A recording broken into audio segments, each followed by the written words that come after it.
21 എടുക്കാൻ പോകുന്നത്. टिप्पण और प्रारूपण। लेखन की अनेक पद्धतियाँ होती है। कार्यालय में प्रयोग में लाए जाने वाली कुछ विशेष पद्धतियों की चर्चा करेंगे. टिप्पण और प्रारूप ऐसी पद्धतियाँ हैं. നമ്മൾ സാധാരണ എഴുത്തുകൾക്ക് പല രൂപങ്ങളുണ്ട് എന്നാണ് പറയുന്നത്. ഓഫീസുകളിലൊക്കെ ഉപയോഗിക്കുന്ന ഓഫീസുകളിൽ പ്രത്യേക രീതികളാണ് അവിടെ ഉപയോഗിക്കുന്നത്.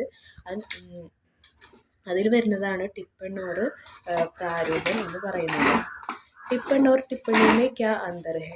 വ്യാഖ്യാനവും കുറിപ്പും തമ്മിലുള്ള വ്യത്യാസം എന്താണെന്ന് ചോദിച്ചേക്കുന്നത്.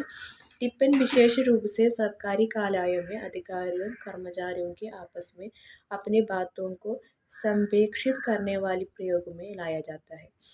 വ്യാഖ്യാനം എന്ന് പറയുന്നത് പ്രത്യേകിച്ചും ഏതെങ്കിലും സർക്കാർ ഓഫീസുകളിൽ പ്രധാന ഉദ്യോഗസ്ഥൻ മറ്റുള്ളവരോട് സംസാരിക്കുന്നതിന് വേണ്ടിയാണ് ഉപയോഗിക്കുന്നത്. ടിപ്പൺ കൂടുതലായിട്ട് എവിടെ ഉപയോഗിക്കുന്നത്? ഓഫീസുകളിലാണ് കൂടുതലായിട്ട് ഉപയോഗിക്കുന്നത് പറയുന്നു. टिप्पण में किसी विषय पर अपने विचारों के संक्षिप्त रूप में व्यक्त किया जाता है. കുറിപ്പ് എന്ന് പറഞ്ഞാൽ ഒരു വിഷയത്തിൻ്റെ അഭിപ്രായം ചുരുക്കി പറയാം. സംക്ഷിപ്തം എന്ന് പറഞ്ഞാൽ എന്താ? സംക്ഷിപ്ത രൂപം വ്യക്തി കിയാ ജാത്ത ഹൈ. ചെറിയായ ചുരുക്കി പറയുന്ന രീതിയാണ് എന്തെന്ന് പറയുന്നത്? ടിപ്പണി എന്ന് പറയുന്നത്. ടിപ്പൺ എന്ന് പറയുന്നത് അധികാരികളിലോ അല്ലെങ്കിൽ ഓഫീസിൽ സംബന്ധമായിട്ടുള്ള ഒരു തമ്മിൽ ഉദ്യോഗസ്ഥർ മറ്റുള്ളവരോട് സംസാരിക്കുന്ന രീതിയാണ് ടിപ്പൺ എന്ന് പറയുന്നത്. ടിപ്പണി എന്ന് പറയുന്നത് ഒരു വിഷയത്തെ അതിൻ്റെ അഭിപ്രായങ്ങളൊക്കെ ചുരുക്കി പറയുന്ന രൂപത്തെയാണ് ടിപ്പണി എന്ന് പറയുന്നത്. निम्नलिखित प्रश्नों के संक्षिप्त उत्तर दीजिए. ഫയൽ के दो भाग कौन कौन से होते हैं? ഫയലിൻ്റെ രണ്ട് ഭാഗങ്ങൾ എന്തൊക്കെയാണ്? പത്രാചാർ ഭാഗവും അതുപോലെ തന്നെ ചിപ്പൺ ഭാഗവുമാണ്. टिप्पण भाग में क्या होते हैं? വ്യാഖ്യാനം എന്ന് പറഞ്ഞാൽ എന്താണ്? किसी प्रशासनिक मामले पर സഹായക അഥവാ അധികാരി ദ്വാര ലിഖേ ഗയേ टिप्पण होते हैं. ഒരു ഭരണസംബന്ധമായ കാര്യങ്ങൾ സഹായിക്കുന്നതും അതുപോലെ തന്നെ അധികാരി ദ്വാര ഏതൊരു മേലധികാരി മുഖേന എഴുതുന്നതുമായ കാര്യത്തെയാണ് എന്ന് പറയുന്നത് ടിപ്പൺ എന്ന് പറയുന്നത്. അവധിക്കോ ഫയൽ കിസ് ഭാഗമേ രഖ് ജാതാ ഹൈ. ഫയലിൻ്റെ ഏത് ഭാഗമാണ് രസീതുകൾ സൂക്ഷിക്കുന്നത്? പത്രാചാർ ഭാഗങ്ങളിലാണ് രസീതുകൾ സൂക്ഷിക്കുന്നത്. സഹായക ടിപ്പൺ കെ നീച്ചെ ഹസ്താക്ഷർ കർത്തെ യാ ആദ്യാക്ഷർ. അസിസ്റ്റൻ്റ് വ്യാഖ്യാനത്തിൻ്റെ താഴെ ഒപ്പിടുകയോ ഇനിഷ്യൽ ചെയ്യുകയോ ചെയ്യുന്നത് അത്യാക്ഷർ എന്നാണ് പറയുന്നത്. കിസി വ്യക്തി കാ നാം ഹസ്താക്ഷർ അത്യാക്ഷർ മേ മുഖ്യ രൂപ സെ ക്യാ അന്തർ ഹോത്തെ ഹൈ. ഒരു വ്യക്തിയുടെ പേര്, ഒപ്പ്, സീല് എന്നിവ തമ്മിലുള്ള വ്യത്യാസം എന്താണ്? ഹസ്താക്ഷർ പൂരെ കിയാ ജാത്താ ഹൈ, അത്യാക്ഷർ ബഹുത്ത് ചോട്ടെ ഹോത്തെ ഹൈ. ഹസ്താക്ഷർ മുഴുവനാക്കും, അത്യാക്ഷർ ബഹുത്ത് ചോട്ടെ ഹോത്തെ ഹൈ. അത്യാക്ഷർ എന്ന് പറഞ്ഞാൽ ചെറുതാണെന്ന് പറയുന്നു. നിയമി മാമല കിസ് സ്തർ പർ നിപടായേ ജാത്ത ഹൈ. സാധാരണ കാര്യങ്ങൾ ഏത് തരത്തിലാണ് കൈകാര്യം ചെയ്യുന്നത്? ടെക്സ്റ്റ് അനുഭാഗ് അധികാരി സ്തർ പർ. 7ാമത്തെ ക്വസ്റ്റ്യൻ. അനുഭാഗ് അധികാരി അപ്നെ ടിപ്പൺ പർ കഹാ ഹസ്താക്ഷർ കർത്താ ഹൈ. സെക്ഷൻ ഓഫീസർ തൻ്റെ കുറിപ്പുകൾ എവിടെയാണ് ഒപ്പിടുന്നത്? ഓർ മുകളിലാണ്. റിക്ത് സ്ഥാൻ പർ ഉപയുക്ത ശബ്ദ ഭരിയെ. വിട്ടുപോയ ഭാഗം പൂരിപ്പിക്കുക. First one. നിയമി टिप्पण सामान्य विचार विमर्श और डैश से संबंधित होते हैं, चर्चा से संबंधित होते हैं. नियमी टिप्पण का प्रयोजन मामले को निपटा के लिए होते हैं.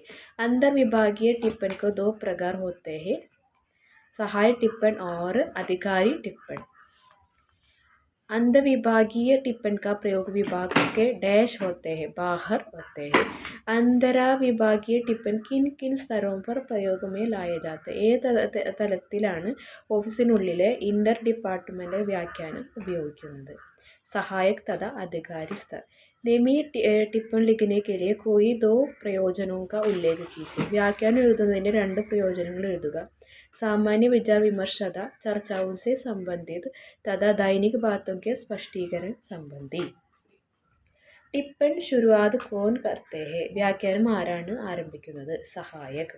टिप्पण किस पर आधारित होते हैं? വ്യാഖ്യാനം എന്ത് അടിസ്ഥാനത്തിലാണ് എഴുതുന്നത്? പത്ര, അവധി या प्रशासनिक कार्य पर. टिप्पण लिखने के समय सहायक क्रम संख्या आदि कहाँ लिखते हैं? വ്യാഖ്യാനം എഴുതുമ്പോൾ ക്രമ നമ്പർ എവിടെയാണ് എഴുതുന്നത്? ടിപ്പൺ പ്രാരംഭ കർണേസെ പഹലെ. ടിപ്പൺ എവിടെയാണോ എഴുതുന്നത് അതിൻ്റെ മുകളിലാണ് ക്രമ നമ്പർ എഴുതേണ്ടത്. 10ാമത്തെ ക്വസ്റ്റ്യൻ, സഹായാവധിക്ക് സംബന്ധമേ ജോ ടിപ്പൺ ലിഖ്താ ഹൈ ഉസ്കെ കിത്തനെ ചरण होते? അസിസ്റ്റൻ്റ് രസീതിനെ സംബന്ധിച്ച് വ്യാഖ്യാനം എഴുതുമ്പോൾ അതിൻ്റെ എത്ര ഭാഗങ്ങളുണ്ട്? 5 ഭാഗങ്ങളാണുള്ളത്. 11ാമത്തെ ക്വസ്റ്റ്യൻ, ടിപ്പൺ പർ സഹായ് കിസ് ഓർ അത്യാക്ഷർ കർത്തെ? ഏത് വശത്താണ് അസിസ്റ്റൻ്റ് കുറിപ്പ് ആരംഭിക്കുന്നത്? ബായി ഓർ. നിമ്നലിഖിത വാക്യോं के सामने സഹി അഥവാ ഗലത്ത് കാ ചിഹ്ന ലഗായിയേ. താഴെ തന്നിരിക്കുന്നതിൽ ശരിയും തെറ്റും തിരിച്ചെഴുതുക. കിസി ബി പത്ര കാ കച്ചാ രൂപ ഓർ കർണ പ്രാരൂപ कहलाता है?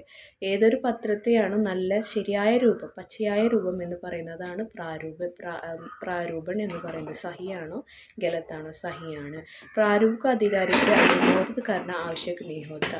പ്രാരൂപില അധികാരികൾ അനുമോദിക്കുന്നത് ആവശ്യകതയില്ല. ഗലത്താണ്, തെറ്റാണ്. പ്രാരൂപ പൂർണ്ണ വിഷയ पर आधारित होना चाहिए. പൂർണ്ണതഃ വിഷയ पर आधारित होना चाहिए. വിശേഷത്തിൽ ആധാരിതമല്ല എന്ന് പറയുന്നു. ഇതിൽ ഹോനാ ചായ ഉണ്ടാവണം എന്ന് പറയുന്നു, പക്ഷെ അത് വേണ്ട. ശരിയാണ്, സഹി. പ്രാരൂപ് തയ്യാർ करने समय ക്രമബദ്ധത की आवश्यकता नहीं है? പ്രാരൂപ് തയ്യാറാക്കുമ്പോൾ ക്രമബദ്ധത ആവശ്യകത ഇല്ല എന്ന് പറയുന്നു. ഗലത്താണ്. പ്രാരൂപത ആവശ്യകതയുണ്ട്, ക്രമബദ്ധത ആവശ്യകതയുണ്ട്. 12ാമത്തെ ക്വസ്റ്റ്യൻ, പത്രവും പ്രാരൂപം മുഖ്യ അന്തർ ക്യാ ഹെ? പത്രവും പ്രാരൂപവും തമ്മിലുള്ള അന്തരം എന്താണ്? കത്തുകളും ആദ്യ പകർപ്പും തമ്മിലുള്ള പ്രധാന വ്യത്യാസം എന്താണെന്നാണ് ചോദിച്ചേക്കുന്നത്. പത്രിക കച്ചാ രൂപ പ്രാരൂപം കഹത്തെ ഹെ? പത്രിൻ്റെ ശരിയായ രൂപമാണ് പ്രാരൂപൻ എന്ന് പറയുന്നത്. ആധികാരി സെ അനുമോദിത പ്രാപ്തി കെ ബാദ് പത്ര ഹോത്തെ ഹെ? അധികാരി സെ അനുമോദൻ പ്രാപ്തി, ഒരു അധികാരികളെ അനുമോദിച്ചതിന് പ്രാപ്തിക്ക് ബാദ്, അതിന് പ്രാപ്തി ചെയ്തതിന് ശേഷമാണ് ബാദ് പത്ര ഹോത്തെ, അതിന് ശേഷമാണ് പത്രാവുന്നത്. പാഠാന്ത പ്രശ്ന, കാര്യാലയ പ്രക്രിയ में ടിപ്പൺ ലേഖനയ്ക്ക് ആവശ്യകത ക്യോം പടുത്തി? ഓഫീസ് നടപടിക്രമങ്ങളിൽ കുറിപ്പുകൾ എഴുതുന്നതിൻ്റെ ആവശ്യകത എന്താണെന്ന് ചോദിച്ചത്. കാര്യാലയമേ ക്രമ ബഹുത്ത് होते हैं? ഓഫീസുകളിൽ ധാരാളം കാം ബഹുത്ത് होते, ഒരുപാട് ജോലിയുണ്ട്. इसलिए रिकॉर्ड से संभाल कर रखने के लिए टिप्पण की आवश्यकता. അതൊക്കെ റെക്കോർഡ് ചെയ്ത് വെക്കുന്നതിന് ടിപ്പൻ്റെ ആവശ്യകത ഉണ്ടെന്ന് പറയുന്നു. टिप्पण लिखने के लिए इसलिए भी ज़रूरी है. അവിടെ टिप्पण എഴുതുന്നത് ज़रूरीയാണ്, നിർബന്ധമാണ്. क्यों जिससे पता चलाता है कि किन हालतों में क्या निर्णय लिया गया? ഏത് സമയത്താണ് എല്ലാ കാര്യങ്ങളും നിർണയിച്ചതെന്നും അത് എപ്പോഴാണ് ആദേശിച്ചതെന്നും ക്യാ ഷർത്തിയായി ഷുയി ഇസ്ലിയെ ടിപ്പൺ ലേഖന ആവശ്യമായി. ഇതൊക്കെ അറിയുന്നതിന് വേണ്ടി ടിപ്പൺ ആവശ്യമാണ്. ഏത് തീരുമാനങ്ങളാണ് എടുത്തത്, ഏത് ഉത്തരവുകളാണ് നൽകിയത്, ഏതവസ്ഥയിൽ തീരുമാനിച്ചെന്ന് കാണിക്കുന്നു. അതിനാൽ കുറിപ്പ് എഴുതേണ്ടത് ആവശ്യമാണ്. ഫയൽ पर टिप्पण कौन प्रारंभ करता? ആരാണ് ഒരു ഫയൽ ആദ്യമായി നോക്കി വിശകലനം ചെയ്യുന്നത്? കാര്യാലയ സഹായ കാര്യാലയക്ക് സാരേ പത്രവും को देखकर टिप्पण लिखता है? ഓഫീസിലെ എല്ലാ എഴുത്തുകളും വായിച്ച് അതിൻ്റെ വ്യാഖ്യാനം അസിസ്റ്റൻ്റ് ഓഫീസറുകളാണ് തയ്യാറാക്കുന്നത്. അശാൻ കാര്യവും के सुझाव की सहायता कार्यालय द्वारा टिप्पण में दिया जाता है. അതുകൊണ്ട് തന്നെ മേലധികാരിയുടെ നിർദ്ദേശം അനുസരിച്ചാണ് വ്യാഖ്യാനങ്ങളും തയ്യാറാക്കുന്നത്.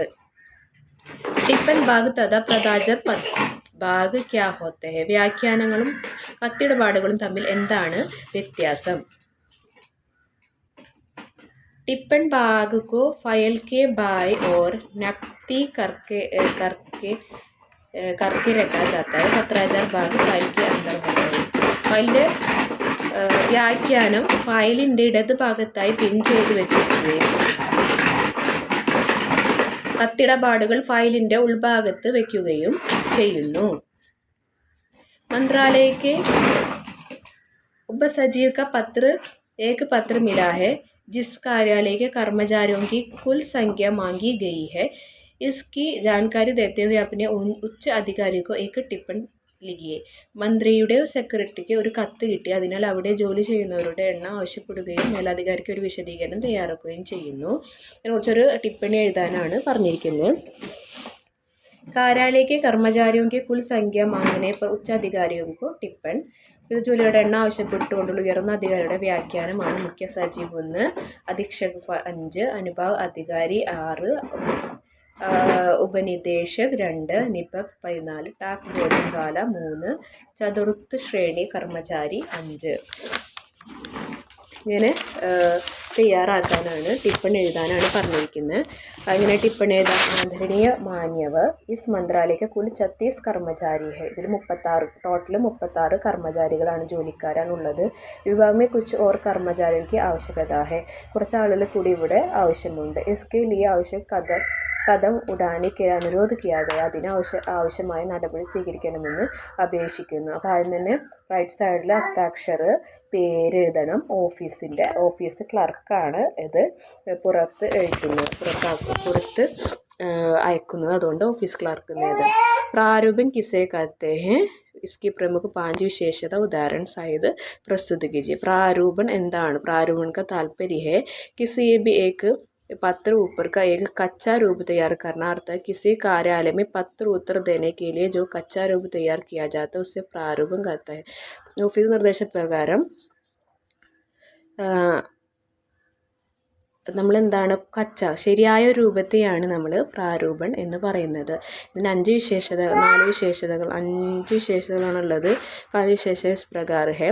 प्रारूपण तैयार करते समय पत्राचार के विभिन्न रूपों की जानकारी आवश्यक है. പ്രാരൂപം തയ്യാറാക്കുമ്പോൾ എല്ലാ കാര്യങ്ങളെക്കുറിച്ചും നമ്മൾ അറിഞ്ഞിരിക്കണം. प्रारूप अपने पूर्णतः विषय पर आधारित है. ഏതെങ്കിലും पूर्णतः विषय पर आधारित है. ഏതെങ്കിലും ഒരു വിഷയത്തെ സംബന്ധിച്ചായിരിക്കും. प्रारूप तैयार करते समय സന്ദർഭ സഹിത ബാത്തും സെ ബത്താ തയ്യാറാക്കുന്ന അത്യാവശ്യം വേണ്ട കാര്യം മാത്രം എഴുതാനായിട്ട് പാടുള്ളൂ. ശുദ്ധത തഥാ തത്വത്താത്മകത സർക്കാരി കാംകാജ് മേ അനിവാര്യ ഹെ. വ്യക്തതയും ഉചിതവും വളരെ ശരിയായ വ്യാഖ്യാനവും കൂടി ആവണം. പത്ര ഉത്തർ സമുചിത് ഓർ സട്ടിക് ഹോനാ ചാഹിയെ. ഇതിൽ എന്താണ്? വ്യാഖ്യാനവും കൂടിയവയും ആയിരിക്കണം. प्रारूप को भाषा से मुक्त, शिष्ट, स्पष्ट, सरल और सहज हो. ഇതിൽ ഭാഷ വ്യക്തവും ലളിതവും സ്വാഭാവികമുള്ളതും ആയിരിക്കണം. അത് 195 പേജ് ാണ്. एक कर्मचारी ने अपनी पदोन्नति के लिए उत्तर देने के लिए एक पत्र का प्रारूप तैयार कीजिए. ഒരു ജീവനക്കാരൻ തൻ്റെ സ്ഥാനക്കയറ്റത്തിന് അപേക്ഷിച്ചു. അവനൊരു മറുപടി കത്ത് തയ്യാറാക്കണം. അപ്പോൾ നമ്മൾ മറുപടി കത്ത് തയ്യാറാക്കുമ്പോൾ, പ്രാരൂപം തയ്യാറാക്കുമ്പോൾ നമ്മൾ എന്ത് ചെയ്യണം? റൈറ്റ് സൈഡിൽ എവിടെ നിന്നാണ് അയക്കുന്നത് ഒരു അഡ്രസ്സാണ് കൊടുക്കേണ്ടത്. അത് ഭാരത സർക്കാർ ശിക്ഷാ നിർദ്ദേശാലയിൽ നിന്നാണ് കത്തയക്കുന്നത്.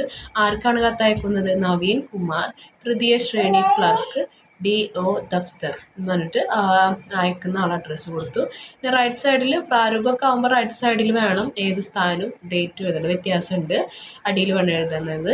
അപ്പോൾ മാന്യവർ അവരെ അഭിസംബോധന ചെയ്യണം. മാന്യവർ മേം 12 വർഷത്തിന് तृतीय श्रेणी क्लर्क इस दफ्तर में कार्यरत हूँ. उच्च अधिकारियों को मुझसे कोई शिकायत नहीं है, इसलिए आपसे अनुरोध करता हूँ कि मेरी पदोन्नति की तरफ ध्यान दीजिए. 20 വർഷമായി ഞാനിവിടെ ജോലി ചെയ്യുന്നു. എനിക്ക് എന്ത് ലഭിച്ചിട്ടില്ല? എനിക്ക് സ്ഥാനക്കയറ്റം ലഭിച്ചിട്ടില്ല. അതുകൊണ്ട് എനിക്ക് ആപ്സെ അനുരോധ് കർത്താവും മേരി പനോദി തരം ധ്യാൻ ദീജി.